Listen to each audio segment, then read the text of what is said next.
South India shopping mall లో blockbuster Ashadam #1 kilo sale.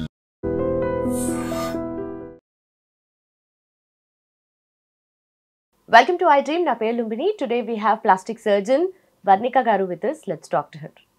Hello Anni, namaskaram. Hello, namaste. So first of all, diabetes, sugar అనేది each and every family లో ఎవరికొకరికి ఉంటుంది and వాళ్ళ next generation కి కూడా వచ్చే chances ఎక్కువగా ఉంటాయి కదా. సో మోస్ట్ ప్రెవలెంట్ అయిపోయింది. సో దీనికి మెడిసిన్ ఎలా ఉంటుంది అండ్ ట్రీట్మెంట్ ఎలా ఉంటుంది? సో ఇప్పుడు డయాబెటీస్లో కూడా 2 టైప్స్ ఉంటాయండి, టైప్ 1, టైప్ 2.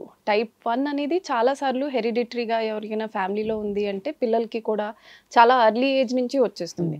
కానీ ఇప్పుడు రీసెంట్గా మనం లాస్ట్ 15 ఇయర్స్ ఆ ట్రెండ్లో ఏం చూస్తున్నామంటే టైప్ 2 అనే డయాబెటీస్ చాలా ఎక్కువ మన లైఫ్ స్టైల్ చేంజెస్ మూలంచి చాలా పెరిగిపోయింది. అంటే మీరు చెప్పినట్టు ఫ్యామిలీలో 10 మెంబర్స్ ఉన్నారంటే అట్లీస్ట్ 5 మెంబర్స్కి డయాబెటీస్ ఉంది అన్నట్టు స్టడీస్ చూపిస్తున్నాయి. సో వీటికి మెడికేషన్స్ ఎట్లా ఉంటాయంటే ఓరల్ మెడికేషన్స్ ఉంటాయి, ఇంజెక్టబుల్స్ ఉంటాయి. ఓరల్ మెడిసిన్స్ అంటే చాలా కామన్గా మెట్ఫార్మిన్ ఇవన్నీ ఇస్తూ ఉంటాం అనమాట. వాటిలో కూడా చాలా డిఫరెంట్ క్లాసెస్ ఉంటాయి. కానీ కొంతమందికి దాంతో కూడా తగ్గట్లేదు అంటే ఇన్సులిన్ ఇంజెక్షన్ ఉంటుంది మెయిన్గా.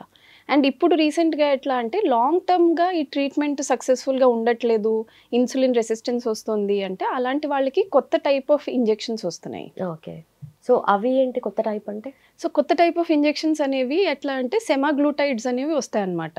ఇది మన బాడీలో ఒక హార్మోన్ ఉంటుంది GLP అని. సో దాన్ని ఇన్హిబిట్ చేసే ఈ టైప్ ఆఫ్ ఇంజెక్షన్స్ ఉంటాయి, GLP-1 అన్నమాట. సో ఈ ఇంజెక్షన్స్ ఎట్లా ఉంటాయంటే మన బాడీలో ఇన్సులిన్ ఎట్లా యాక్ట్ చేస్తుందో అలాంటి యాక్షన్స్ని మిమిక్ చేస్తాయి అన్నమాట. సో ఈ ఇంజెక్షన్స్ తీసుకుంటే ఏమవుతుంది, ఫస్ట్ ఆఫ్ ఆల్ మనం ఎప్పుడైనా ఫుడ్ తింటే మన చిన్న పేగల్లో వెళ్తున్నప్పుడు అలాగా సిగ్నల్స్ వెళ్ళి ప్యాంక్రియాస్ నుంచి ఇన్సులిన్ వస్తుంది. సో ఆ ఇన్సులిన్ ఈ ఫుడ్ బ్రేక్ డౌన్ చేసి షుగర్ లెవెల్స్ హై అవ్వకుండా ఫుడ్ని మెటబలైజ్ చేస్తుంది. కానీ ఇలా షుగర్ ఉన్నవాళ్ళు అంటే టైప్ 2 డయాబెటిక్స్ వాళ్ళల్లో ఈ ఇన్సులిన్ అనేది కరెక్ట్గా బయటికి రాదనమాట. సో అందుకే వాళ్ళలో ఏమవుతుందంటే ఏం తిన్నా కానీ వాళ్ళకి షుగర్ స్పైక్స్ అనేవి చాలా తొందరగా వస్తాయి. సో ఈ ఇంజెక్షన్ తీసుకుంటే ఆ మెటబాలిజం మంచిగా అవుతుంది, బికాజ్ ఇన్సులిన్ చాలా మంచిగా ప్యాంక్రియాస్ నుంచి సిక్రీట్ అవుతుంది. రెండోది ఏంటంటే మనం ఫుడ్ ఎప్పుడైనా తింటే ఇప్పుడు మీరు వినుంటారు గ్యాస్ట్రిక్ ఎంప్టీయింగ్, లేదంటే ఇప్పుడు మనం రాత్రి రైస్ తింటే మన షుగర్ స్పైక్ మధ్యలో చాలా ఎక్కువ అవుతుంది అని.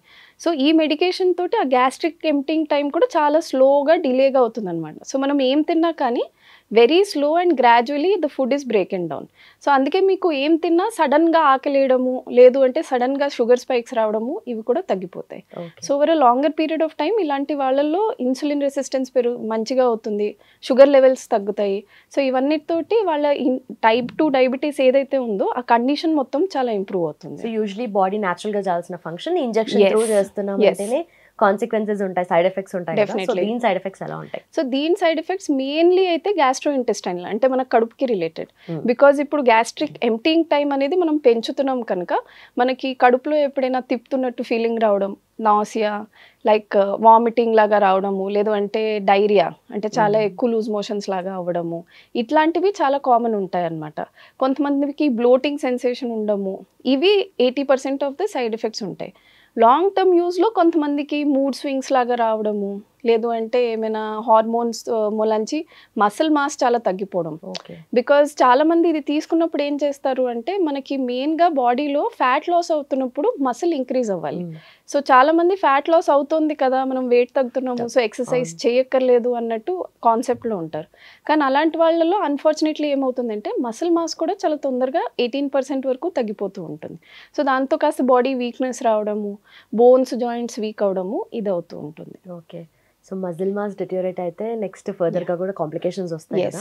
అండ్ ఆల్సో ఇదే ఇంజెక్షన్ వెయిట్ లాస్ కి కూడా తీసుకుంటాము. సో దాని ఎఫెక్ట్స్ ఎలా ఉంటాయి? ఎందుకంటే బాలీవుడ్ లో కూడా మనం చూస్తున్నాము చాలా మంది ఇలా ఉంటాయి. ఇప్పుడు తెలుగు ఫిల్మ్ ఇండస్ట్రీలో కూడా చాలా మంది ఉన్నారు, లైక్ వాళ్ళు ఒక చాలా చూసాక మంచి మాస్ కానీ ఫేస్ లో కానీ ఆ గ్లో ఉంటుంది. దెన్ ఆఫ్టర్ ఏమవుతుందో సడన్ ట్రాన్స్ఫర్మేషన్ ఎంటైర్ గా చేంజ్ అయిపోతుంది. అండ్ ఆల్సో దానివల్ల ఫీచర్స్ కూడా డిఫరెంట్ గా అనిపిస్తాయి. సో ఇవన్నీ ఎట్లా అంటే అండి మెయిన్గా GLP-1 మెడికేషన్స్ కనుక మనం ఎప్పుడైనా ఇవి స్టార్ట్ చేయాలంటే కొన్ని క్రైటీరియా ఉంటాయి. So only BMI is above 30 or BMI is above 27 with comorbidity అంటే BP అయినా, షుగర్ అయినా, హార్ట్ ప్రాబ్లమ్ అయినా, లేదు అంటే ఎవరికైనా ఇట్లాగా ఇన్సులిన్ రెసిస్టెన్సు, ఇలా PCOS ఇలాంటి వాళ్ళకి బాగా పనిచేస్తుంది అనమాట. సో వీళ్ళల్లో కూడా ఎట్లా అంటే ఇప్పుడు the medicine has been titrated so much, అంటే దాన్ని ఇంకా ప్యూరిఫై చేసి ఓన్లీ వెయిట్ లాస్ వరకు మనకి పనిచేసేటట్టు ఇప్పుడు కొత్త మాలిక్యూల్స్ వస్తున్నాయి. సో ఇండియాలో అవైలబుల్ ఉన్న బ్రాండ్స్ ఇప్పుడు ఏంటంటే మోంజారో అని ఒకటి ఉంది, తర్వాత విగోవి అనేది ఇంకొక ఇంజెక్షన్స్ ఉన్నాయి అన్నమాట. సో ఈ 2 బ్రాండ్ ఇంజెక్షన్స్ మెయిన్లీ వెయిట్ లాస్కి మాత్రమే వాడుతున్నారు. బట్ ఇవన్నీ ఎట్లా అంటే మనం we have to use it over a longer period of time. So ఇప్పుడు ఫస్ట్ మంత్లో యూజ్ చేసాము 10 కిలోలు తగ్గిపోయారు అన్నట్టు ఉండదు, అది గ్రాడ్యువల్గా పెంచుకుంటూ పోవాలి. And over a period of around 1 year 1.5 year అప్పుడు then there is like around 15 to 20% weight loss అనమాట. సో ఇంత ప్రొలాంగ్డ్ వెయిట్ లాస్ ఉంటుంది కనుక చాలామందికి ఫేషియల్ ఫీచర్స్ ఇవన్నీ కూడా తగ్గిపోతూ ఉంటాయి. సో నేను సేమ్ చెప్పినట్టు ఫ్యాట్ లాస్ అవుతున్నప్పుడు మనం మసిల్ని కూడా ట్రైన్ చేసుకోవాలి. కానీ మన ఫేస్లో ఫ్యాట్ పోయింది అంటే చాలాసార్లు మీరు ఏం చూస్తారంటే అది చాలా లోపలికి వెళ్ళిపోవడము. ఇప్పుడు ఎవరికైనా చాలా ప్రొలాంగ్డ్గా ఫీవర్స్ వచ్చాయి, లేకపోతే హాస్పిటల్లో వాళ్ళు ఒక 15-20 days అడ్మిటెడ్ ఉన్నారు అంటే ఎట్లాంటి ఫేస్ వస్తుందో ఇలాంటి వాళ్ళల్లో ఆ ఫేస్ చాలా కామన్గా అయిపోయింది అనమాట. Which is not at all healthy. Yes, not healthy. Okay, మరి చాలా మంది దీన్ని ప్రిఫర్ చేస్తున్నారు. అండ్ నాట్ జస్ట్ సెలబ్రిటీస్ కదా, నార్మల్ జనరల్ జనాలు కూడా యూజ్ చేస్తున్నారు మీరు చెప్పిన 2 మెడిసిన్ కూడా. సో ఎలా ఎఫెక్ట్స్ ఉంటాయి అండ్ అంటే లాంగ్ రన్లో ఎట్లా కంటిన్యూ చేయాలి? సో ఇది నా ప్రకారం అయితే it is a very good medication for people who have type 2 diabetes అండి. బికాజ్ ఇప్పుడు ఓవర్ వెయిట్ ఉన్న వాళ్ళకి డయాబెటీస్ ఉంది అంటే it's a very big health risk. And అలాంటి వాళ్ళు ఎక్సర్సైజ్ చేయడము లేదు అంటే చాలా సివియర్గా డయట్ చేయడము ఇవన్నీ వాళ్ళ వల్ల కాదు. సో అలాంటప్పుడు ఈ medication is like a boon for them.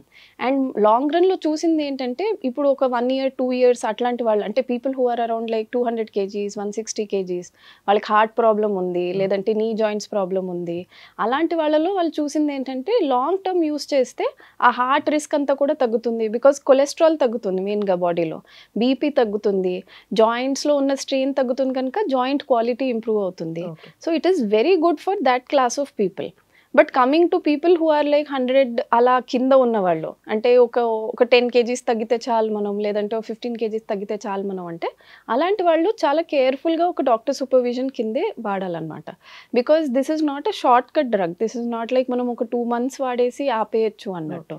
ఈ డ్రగ్కి మెయిన్ పాయింట్ అందరూ గుర్తుకుంచుకోవాల్సింది ఏంటంటే మనం ఎప్పుడైతే డ్రగ్ ఆపేస్తామో విదిన్ 3 months మళ్ళీ ఒక 20% వెయిట్ గెయిన్ అనేది ఉంటుంది. So you have to use it gradually and again stop it gradually also. Okay. So ఇలాంటి ఇంజెక్షన్స్కి not just injection is enough కదా, సో ఆ ప్రాపర్ డైట్ మెయింటెనెన్స్ కానీ weight training or any kind of exercise కానీ అవి ఎలా maintain చేయాలి? So 3 main things అంటామండి. ఒకటి diet, lifestyle changes and exercise. So డయట్లో ఏంటి అంటే ఇప్పుడు మనం ఇది తీసుకుంటున్నప్పుడు ఎవ్రీ 2 months to 3 months మీ డాక్టర్ ఎవరైతే ఉంటారో they will get you complete blood test done. So ఇప్పుడు మన B12 కాల్షియం ఐరన్ ఎట్లా ఉంది, మన లివర్ ఫంక్షన్ టెస్ట్ ఎలా ఉన్నాయి, దాన్ని బట్టి ఒక కస్టమైజ్డ్ డయట్ ప్లాన్ అనేది ఉంటుంది.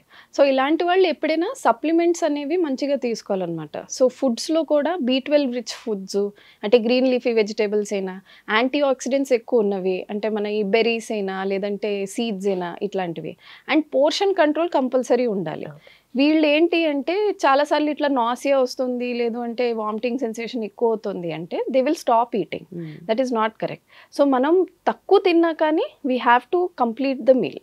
సో తినకపోతే ఏమవుతుందంటే ఆ డ్రగ్ ఎఫెక్ట్ ఇంకా తగ్గుతుంది అనమాట. So that is related to diet. Life style ఏంటంటే ఇది తీసుకుంటున్నప్పుడు you should be active. Because మన బాడీ మెటబాలిజం అది కంటిన్యూ చేయాలి అంటే you should have at least 10,000 steps every day.